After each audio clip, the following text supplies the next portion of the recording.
In the first example problem, we're going to take a look at a machine component, and it's going to be loaded with sigma 1 is equal to 20 ksi, sigma 2 is negative 15 ksi, and sigma 3 is at 0. So this material is ductile. We also know that the yield strength is 60 ksi.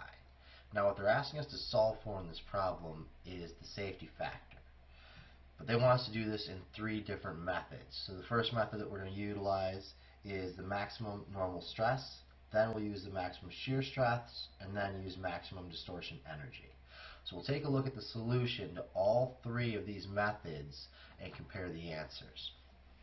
So the first thing that we're going to want to do with this is to set this problem up, figure out what we're given, what they're asking us to solve for, and write it out in an organized manner. So this is basically just rewriting that problem statement now in a method that we're used to. So again, what do we know? What's given? We know the material is ductile. Again, we know our sigma 1, our sigma 2, our sigma 3, and our yield strength. So again, for each of these, our sigma 1 is equal to 20 ksi, so I have my units down right. Sigma 2, negative 15 ksi. Sigma 3, 0 ksi, and my yield strength is given to me as 60 ksi. So, what are we solving for? Safety factors, 3 different methods: max normal stress, max shear stress, max distortion energy. So the methods and key equations are given for all 3 of these methods in our textbook, and we'll go through those, and I'll reference back to the text for these as well. So the first part of this problem we really want to take a look at is drawing out Moore's circle for this.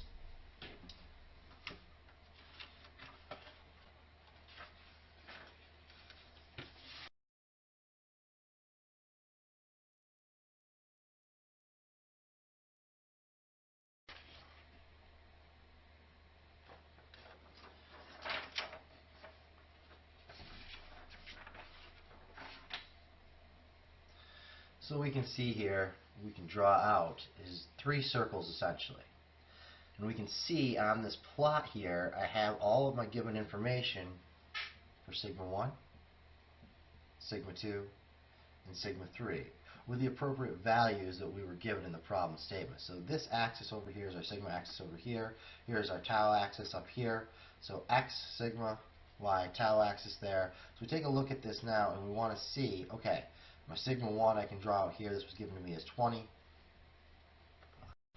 And then we see that our sigma 2 is given to us as negative 15, as in the problem statement. And our sigma 3 is at the center here at 0, which was also given in the problem statement there. So the next thing that we want to do is to draw out another circle that utilizes this diameter. And this is what we're going to find our tau from. So we can see here, here's our third circle. If we add these guys together, we can get the total diameter. So you have 20 on this side and 15 on this side. So our total diameter of this guy would be 35. So then we draw in a third circle right there. Off to the right up here, I've written in that my yield stress is equal to 60 ksi. So the next thing that we want to do is go through and calculate what is our tau max. And what we can see on that axis, our tau max from 0 started here, our 0 origin of the plot, will go up to here. So this right here would be the radius of this whole circle here. So what we want to do is come up with an equation here. So our tau max is equal to our sigma 1 minus sigma 2 divided by 2. So what that's going to give us, if we think of this in terms of circles, tau max is the radius. The radius is half of our diameter, and our diameter is that 20 plus the 15 there, which is equal to 35. So we plug these values back in, sigma 1, 20, sigma 2, negative 15. So 20 minus a negative 15 divided by 2 would be equal to 35 over 2. We do out the math, and our tau max is equal to 17.5 ksi.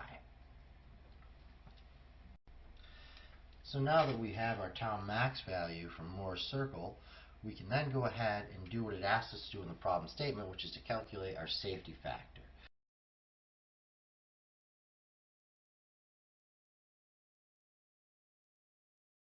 So what we want to do here is to calculate first from our maximum principal stress. So our maximum principal stress in this case is going to be our sigma 1 value, which was given to us as 20 ksi in the problem statement. So our equation now for our safety factor based on our maximum principal stress and our normal stress is equal to our yield strength divided by our sigma 1. And then we take that and say our yield strength is given to us as 60 KSI. Our sigma 1 is 20. Do out the math, we get a safety factor of 3.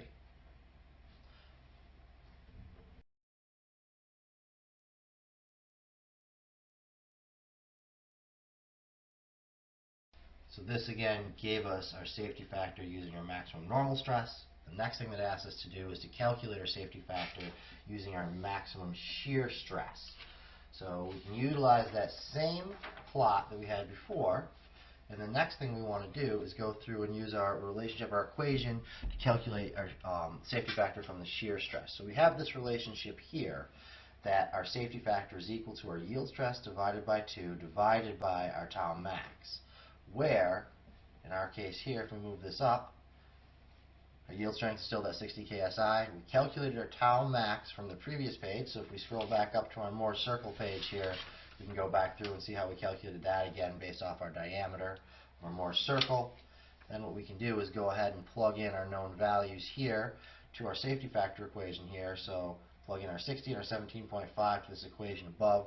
We end up with this relationship down here that our safety factor is equal to our yield strength of 60 KSI divided by 2 divided by what we calculated for our tau max here, which is 17.5 KSI. So this would then break down to 30 divided by 17.5. So therefore our safety factor is 1.72 for our maximum shear stress method for calculating this.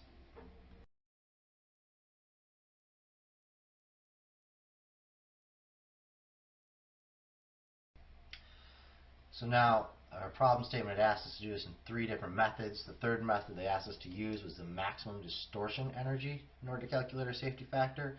So this here we can reference back to equation 6.6 on page 267 of the textbook, and it gives us this relationship here where sigma E is equal to the square root of sigma 1 squared plus sigma 2 squared minus sigma 1 times sigma 2.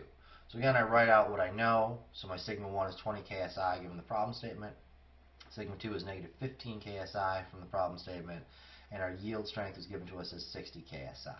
So I can take all 3 of these values now and plug back into equation 6.6, and that's what I've done here.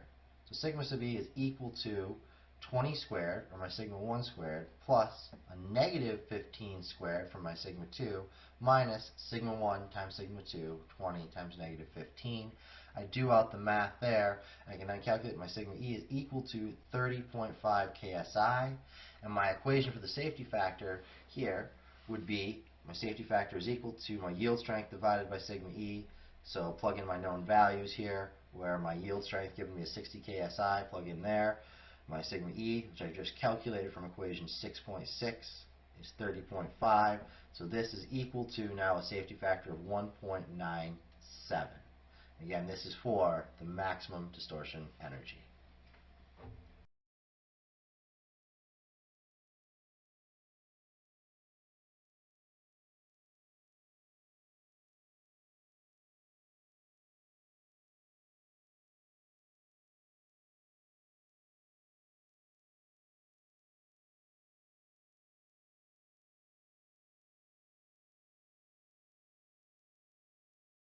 So now let's take a look at another example problem. So in this example problem here, we have a problem statement and a given schematic and diagram down here with a lot of the information given in both the problem statement and down here in the diagram. So in the problem statement it tells us that the strain gauge tests have established that the critical location on the surface of a steel part is subjected to principal stresses of sigma 1 is equal to 35 KSI, sigma 2 is negative 25 KSI.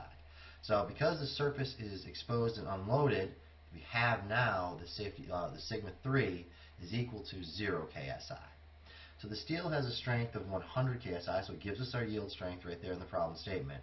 They want us to estimate the safety factor with respect to the initial yielding using the preferred theory. So as a matter of interest, compare this with the results given by the other failure theories. So we'll compare all 3 of those just as we did in the previous example problem, normal, max distortion, and shear stresses in order to calculate all 3 of these different theories and see how they compare with each other.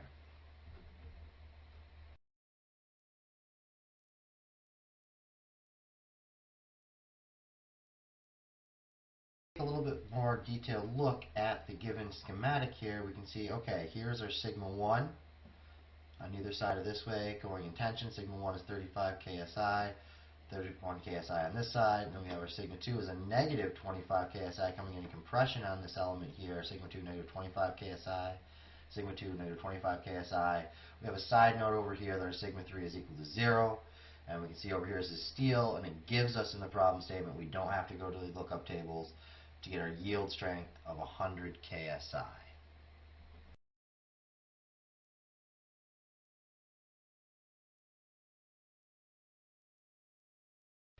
So now what we can do is take that information from the given problem statement and schematic diagram and go ahead and put it in the format that we're used to for our standard homework and exam problems here.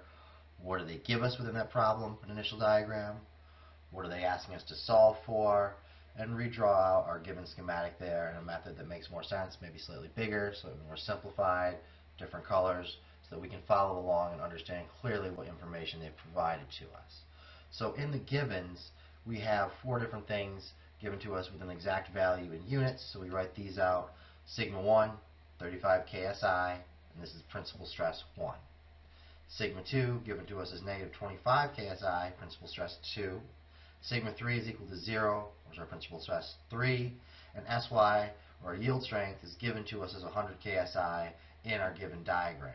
So again, in all these different problems, it may not give you everything right in the problem statement. You may need to look back at the problem statement and the initial diagram to get all of the information that we need. And then here we really want to make sure we write out what our symbols are, our values, our units, and what they are in practical terms. This makes life nice and easy, so if we go back, we need to use these for given equations, we'll know exactly where to go, what units to use, and what they represent. So then I redraw our diagram here. Not much has changed, just changed the colors a little bit to make it clear. So there's my sigma 1 on either side here in tension, sigma 2 on either side in compression. The values is corresponding to above up there. And then I write down off to the right, here's a little note that this is steel, and it's given to us a yield strength of 100 KSI. So what are they asking us to solve for in this problem? So similar to the other problem that we just went through, they want us to find the safety factor based on 3 different methods. So I broke it down to A, B, and C. Method A, distortion energy theory. Method B, shear stress theory. Method C, normal stress theory. So we're going to go through and solve this problem for our safety factors for each of these 3 methods separately, and then compare our values of all 3 of these.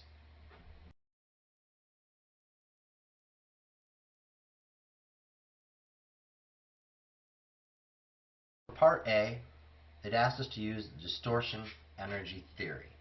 So if we recall, we can go back to our textbook on page 267 to equation 6.6, and we can get this relationship here for our sigma E. So sigma E is equal to our sigma 1 squared plus sigma 2 squared minus sigma 1 times sigma 2, all to the 1/2 power. So what is our sigma E? Our sigma E is the equivalent stress. So this is defined as the value of uniaxial tensile stress that would produce the same level of distortion energy as the actual stress involved. So this is what we're using now, sigma E, for our distortion energy theory.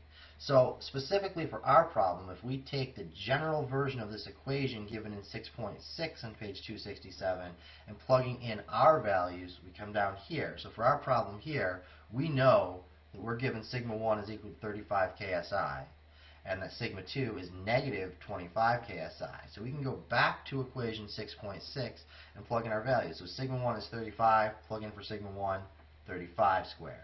Sigma 2 is negative 25, go back here to sigma 2, plug it in, negative 25 squared. Then again, our sigma 1, 35, sigma 2, negative 25. Write my units down here just to make sure I'm keeping track of everything. Plug this in, do out our math here, and we end up with our sigma E, or our equivalent stress, is equal to 52.2 KSI. Now what we want to do is note a couple things in here. So once we see this, we can realize that therefore the stresses are equivalent to a simple tensile stress of what we've just calculated here, 52.2 KSI. The tensile test established that the material can withstand a tensile stress of 100 KSI. So that was given to us as our yield strength there. So if we want to calculate the safety factor, what we can then do is take our yield strength and divide it by what we've just calculated here, our equivalent stress, or sigma E. So 100 divided by 52.2 will give us 1.9 as a safety factor for this distortion energy theory method. And we can get this relationship here for our safety factor from equations 6.9 and 610 in our textbook.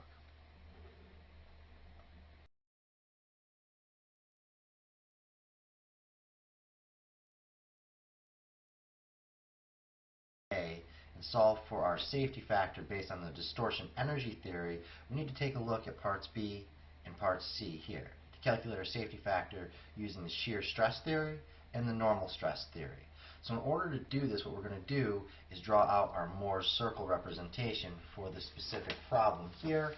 So that's what we have here now, is our Moore's circle. So within the Moore's circle here, we have our sigma 1, our sigma 2, our sigma 3, and our tau max. And we have three different circles here. So the first circle here is from sigma 3 to sigma 1. Second circle, sigma 3 to sigma 2 over here. We have values of our sigma 1, 35 ksi, our sigma 2, negative 25 ksi, and our sigma 3 at 0, or the origin of our axis over here for our plot. We also note that we're given that our yield strength is 100 ksi. So if we take a look at Moore's circle, what we can see here is the outer circle, where we calculate our tau max here, is defined by the distance between sigma 1 and sigma 2 here, which would define the diameter of this entire circle, where our tau max is the radius from our origin point down here. So from that information, we can then use this to calculate our tau max. So tau max, based on that, would be sigma 1 minus sigma 2 divided by 2. Where our sigma 1 value is given to us at 35 ksi, our sigma 2 value is given to us as negative 25 ksi. So we can do out the math there, and 35 minus a negative 25 divided by 2 would be equal to 30. So tau max is equal to a 30 ksi.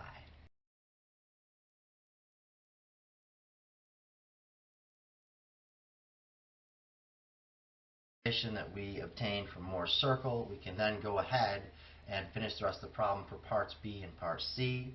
We recall for part B, what they'd asked us to solve for is our safety factor based on the maximum shear stress.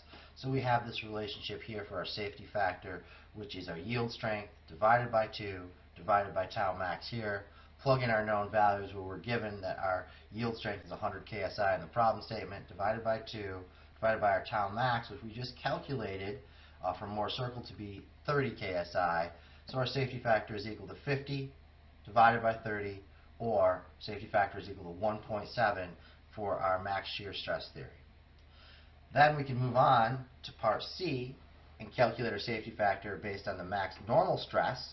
So in this case here, our relationship for safety factor is that our yield strength divided by sigma 1 is equal to 100 divided by 35 ksi when we plug in for our known values given in the problem statement here of 100 ksi and 35 ksi. So what we end up with here for part C, for our safety factor based on our normal stress theory, we have safety factor is equal to 2.9.